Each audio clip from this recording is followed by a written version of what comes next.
Salut mes Madrilènes, salut mes Merengues, salut mes Galactiques, j'espère que vous allez tous très bien. De mon côté, ça va très bien, je remercie peut-être quelques personnes qui se posent la question et je suis ravi de vous retrouver pour une nouvelle vidéo d'avant-match pour la rencontre de demain soir face à Valladolid, à lanterne rouge de la Liga à 21 h. Et mine de rien, c'est déjà le 8e match de ce mois de janvier et il reste encore Brest la semaine prochaine en Ligue des Champions. C'est dire le rythme assez costaud en ce début d'année. Mais avec tout ça, on peut se dire que le club a assez bien répondu présent. Alors certes, on a toujours cette défaite en Supercoupe d'Espagne qui fait tâche. Mais malgré tout, on peut se rassurer en se disant que depuis la contre-performance face à Bilbao début décembre, le Real n'a au final perdu que ce match-là. Et bon, il y a aussi ce nul assez frustrant face au Rayo. Mais sinon, ce ne sont que des victoires et avec à chaque fois au moins 2 buts inscrits. Et en vrai, la moyenne est bien plus haute avec une attaque retrouvée. Et même si la défense continue à montrer ses limites, on peut au moins se satisfaire du renouveau en attaque avec le duo de Brésiliens. Mbappé qui enchaîne les bonnes performances, bien aidé par Bellingham, Valverde et Brahim. Et autant vous dire qu'après le 5-2 face au Celta en Coupe du Roi, le 4-1 face à Las Palmas en Liga et le 5-1 face à Salzbourg en Champions League, demain soir je m'attends encore une fois à un festival offensif de notre club face à une équipe qui, n'ayant pas peur des mots, ne va véritablement pas bien du tout et ne devrait être qu'une formalité puisque là, Valladolid dans notre championnat est donc 20e de Liga à 5 points du premier non relégable qu'est Alaves.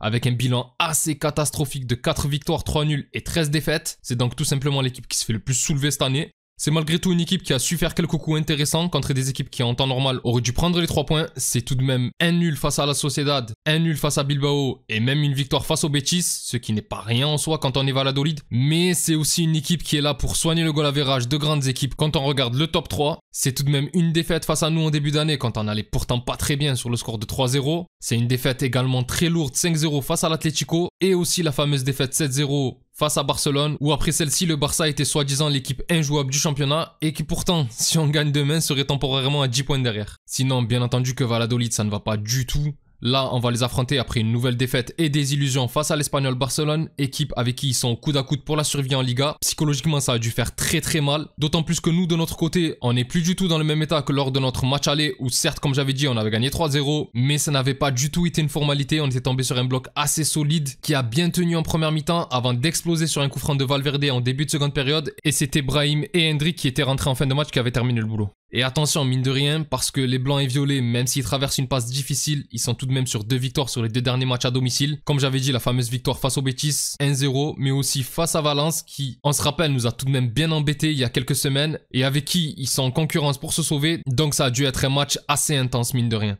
Même si au final, Valladolid, c'est une équipe qui a énormément de mal face à nous historiquement, comme je l'avais dit lors de l'avant-match de la phase aller, c'est une formation qui n'a plus gagné contre nous depuis 2008, et son dernier grand coup sur sa pelouse remonte à 2014, soit plus de 10 ans maintenant, où ils avaient réussi à nous tenir en échec sur le score de 1 partout. Sinon depuis, ce n'est que des défaites lors de leur réception, et pire encore, sur les 6 dernières confrontations face au Real Madrid, l'équipe n'a pas marqué un seul but. Alors je ne vais pas vous mentir, je m'attends presque à ce qu'ils réussissent au moins à briser ce record, au vu de notre défense, même si je ne le pense pas, en tout cas je ne l'espère pas, mais d'un autre côté, je m'attends aussi à une avalanche de buts côté Real Madrid. Et pour cela, Ancelotti a été très clair en conférence de presse. Demain soir, le Real Madrid doit gagner et va aligner le meilleur 11 possible. Du coup, on ne va pas tourner autour du pot. Il y a de très grandes chances qu'au vu de l'absence de Vinicius, ça soit quasiment le même 11 que face à Las Palmas avec seulement Tchouaméni à la place de Ceballos. Même si, comme toujours dans une rencontre où tu vas dominer, je ne me pose même pas la question si ce n'est les 10 premières minutes. Mais normalement, on va les dominer. Pour moi, c'est l'Espagnol qui doit être titulaire. Je mets juste Tchouaméni pour rester dans l'état d'esprit du coach qui, quand le français est disponible, le met systématiquement. Et du coup, on devrait partir avec Courtois dans les buts.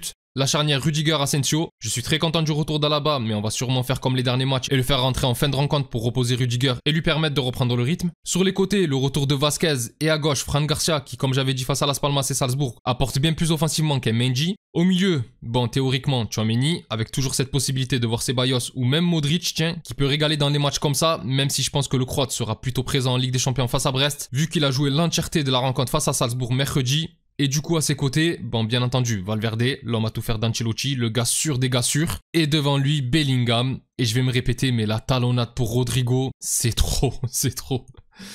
Enfin, en attaque, comme prévu, Mbappé en pointe, qui devrait encore une fois s'amuser demain soir. Avec Rodrigo à sa gauche sur son côté préférentiel. Et Brahim à droite, qui vient compléter ce trio et qui devrait faire très mal lui aussi. Pour les pronos du match, bon comme j'ai dit, victoire large du Real Madrid qui pourrait un petit peu se dessiner comme avec le match aller, c'est-à-dire peut-être un peu tard dans le match car je pense qu'ils vont vraiment jouer bloc bas demain aussi et que peut-être la première demi-heure de jeu sera pénible.